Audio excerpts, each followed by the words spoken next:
नमस्कार मित्रों, मेरा नाम सचिंद्र सिंह तोमर है। मैं सहायक वन संरक्षक मध्य प्रदेश से हूँ। वर्तमान में मैं कैसपोस देहरादून में 38वें बैच में प्रशिक्षण प्राप्त कर रहा हूँ। आज हम फेल्ड ट्री या फेल्ड लॉग के वॉल्यूम एस्टिमेशन पर चर्चा करेंगे। किसी भी फेल्ड लॉग के वॉल्यूम एस्टिमेशन के लिए हमें दो वैल्यू का पता होना बहुत ज़रूरी है। एक हमारे लॉग का लेंथ और दूसरा उसकी गोलाई या डायमीटर या व्यास। इसके अलावा अगर हम चर्चा करें कि वॉल्यूम एस्टिमेशन क्यों ज़रूरी है, तो किसी भी टिम्बर का रेट पता करने के लिए हमको वॉल्यूम पता होना चाहिए। इसके अलावा यील्ड रेगुलेशन या साइंटिफिक फॉरेस्ट्री वर्क के लिए भी वॉल्यूम एस्टिमेशन सबसे ज़रूरी पैरामीटर होता है। हम फॉरेस्ट डिपार्टमेंट में या फिर कॉरपोरेशन में वॉल्यूम एस्टिमेशन डिफरेंट फार्मूला से करते हैं। इस वीडियो में हम 3 फार्मूला के बारे में चर्चा करेंगे। पहला ह्यूबर फार्मूला, दूसरा स्मेलियन फार्मूला और तीसरा क्वार्टरगर्थ फार्मूला। तो आइए हम ह्यूबर फार्मूला से स्टार्ट करते हैं।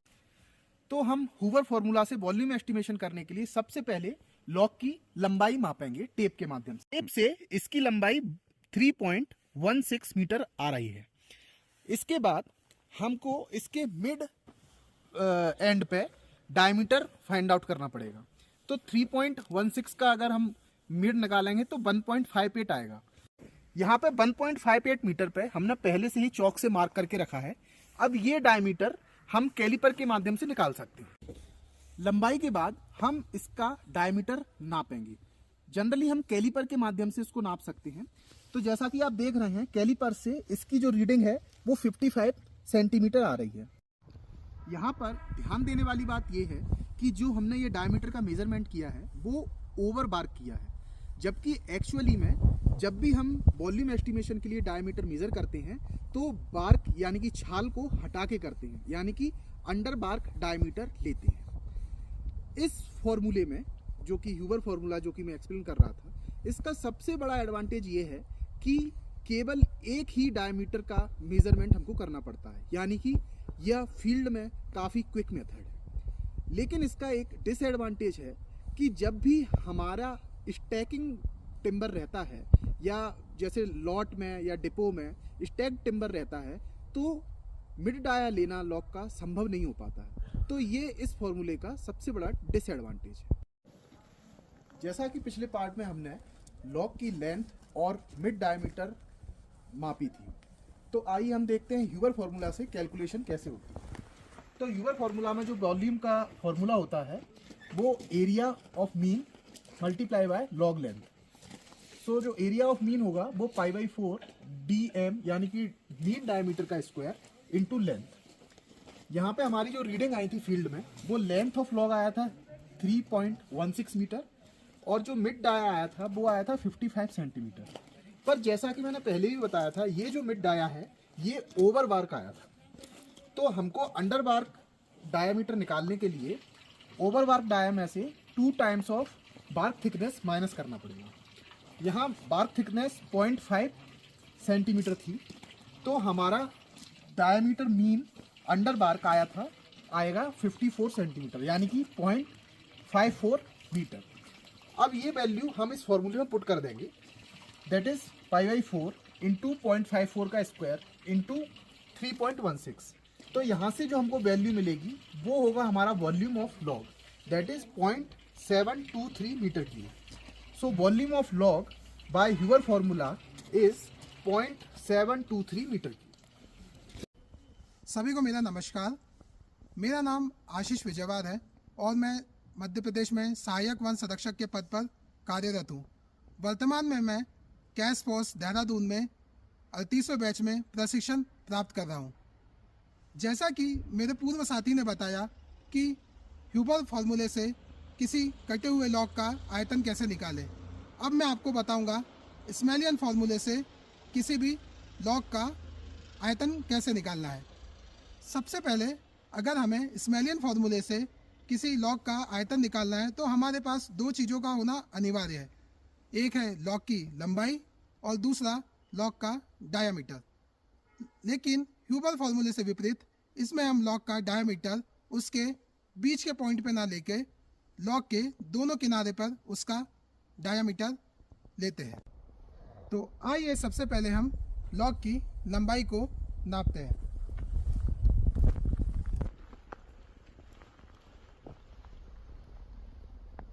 तो जैसा कि आप देख रहे हैं हमारे लॉक की लंबाई है 3.16 यानी कि 3.16 मीटर।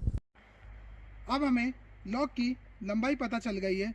अब दूसरा टास्क हमारा है कि हमें लॉक के दोनों छोर का डायमीटर नापना है। तो आइए सबसे पहले हम लॉक के एक छोर का व्यास नापते हैं। व्यास नापने के लिए हम सबसे पहले चौक से व्यास को मार्क कर लेंगे। तो जैसा कि आप देख रहे हैं लॉक का हमारा एक साइड से व्यास 60 सेंटीमीटर आ चुका है। हमारी पहली रीडिंग के बाद दूसरी रीडिंग हम पहली रीडिंग के 90 डिग्री नापेंगे, जो कि करीब आप देख पा रहे हैं 62 सेंटीमीटर आ रही है। अब हमारी एक कोने का डायमीटर की माप कंप्लीट हो चुकी है। आइए अब हम दूसरे छोर से डायमीटर को नापते हैं। अब हम इसके दूसरे छोर की व्यास की रीडिंग को नापेंगे। जैसा कि आप देख पा रहे हैं ये रीडिंग 57 सेंटीमीटर है। अब हमारी दूसरी रीडिंग जो कि आप देख पा रहे हैं 56 सेंटीमीटर है। तो अब आइए हम स्मेलियन फार्मूले से लॉक का वॉल्यूम निकालते हैं। स्मेलियन फार्मूले से वॉल्यूम निकालने के लिए हमें दोनों छोर के एरिया या क्षेत्रफल पता होना चाहिए, जिसके लिए हमने फील्ड पर दोनों छोर का व्यास या डायमीटर का मापन किया था। चूँकि हमने प्रत्येक छोर पर दो डायमीटर का मापन किया था, जिसके लिए सबसे पहले हम उसका एवरेज निकाल लेते हैं दोनों छोर के व्यास का या डायमीटर का। अब चूँकि यहाँ ध्यान देने योग्य बात यह है कि हमने डायमीटर को बार्क के या छाल के साथ कैलकुलेट किया था, लेकिन हमें फॉर्मूले में इसकी वैल्यू बार्क को हटा के लेनी है, जिसके लिए हम बार्क को हटाने के बाद हमारे डायामीटर की वैल्यू निकालते हैं, जो कि 0.6 मीटर और 0.555 मीटर आ रही है। अब इन दोनों वैल्यू को हम स्मेलियन फार्मूले में रखते हैं। तो इन दोनों वैल्यू को रखने के बाद स्मेलियन फार्मूले से हमारा आयतन जो कि 0.824 क्यूबिक मीटर आता है। स्मेलियन फार्मूले को यूज़ करने का सबसे बड़ा लाभ ये है कि इस विधि का उपयोग हम फॉरेस्ट डिपो में कर सकते हैं, क्योंकि फॉरेस्ट डिपो में लॉक के दोनों छोर खुले हुए होते हैं और दोनों छोरों को नापना काफ़ी आसान होता है।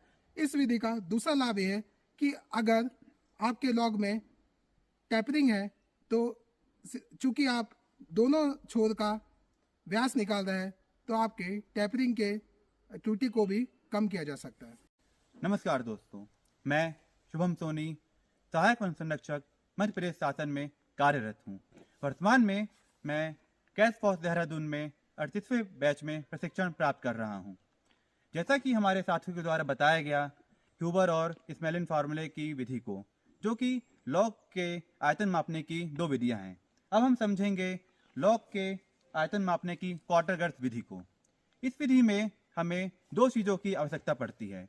पहला लॉक की लंबाई और दूसरा लॉक के मिड पॉइंट की गोलाई। दोस्तों, अब हम समझेंगे लॉक की लेंथ को।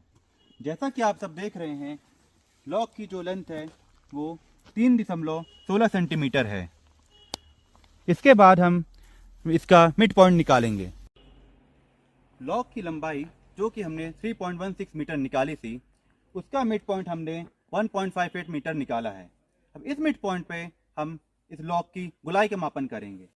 जैसा कि आप देख पा रहे हैं मिड पॉइंट पे इस लॉक की गोलाई 1.72 मीटर आई है। जैसा कि हमने पिछले पार्ट में अपने लॉक का मापन लिया था, अब उस माप को हम अपने क्वार्टर गर्थ फार्मूले में रखेंगे। क्वार्टर गर्थ फार्मूला जो होता है वॉल्यूम बराबर G अंडर बार अपॉन 4 का होल स्क्वायर इंटू लेंथ। जैसा कि हमने लॉक की लेंथ निकाली थी 3.16 मीटर और गोलाई ओवर बार निकाली थी 1.72 मीटर। यहाँ पे ध्यान देने वाली बात यह है कि लॉक के मापन के लिए जो हम गोलाई लेते हैं वो छाल हटाने के बाद लेते हैं, इसलिए हमने यहाँ पे गोलाई अंडर बार निकाली है जिसकी वैल्यू 1.69 मीटर आई है। अब हम इन दोनों वैल्यू को अपने क्वार्टर फार्मूले में रखेंगे।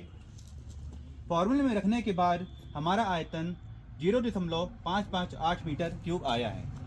इस प्रकार हम ये समझ सकते हैं कि तीनों फार्मूलों के अध्ययन के बाद हमें ये पता चला कि क्वार्टर फार्मूले से सबसे कम आयतन की माप हुई है। क्वार्टर फार्मूले का सबसे बड़ा एडवांटेज ये है कि लॉक के आयतन की माप के लिए हमें सिर्फ एक मेजरमेंट टेप की आवश्यकता पड़ती है। इस टेप के यूज से हम पूरे लॉक का वॉल्यूम निकाल सकते हैं।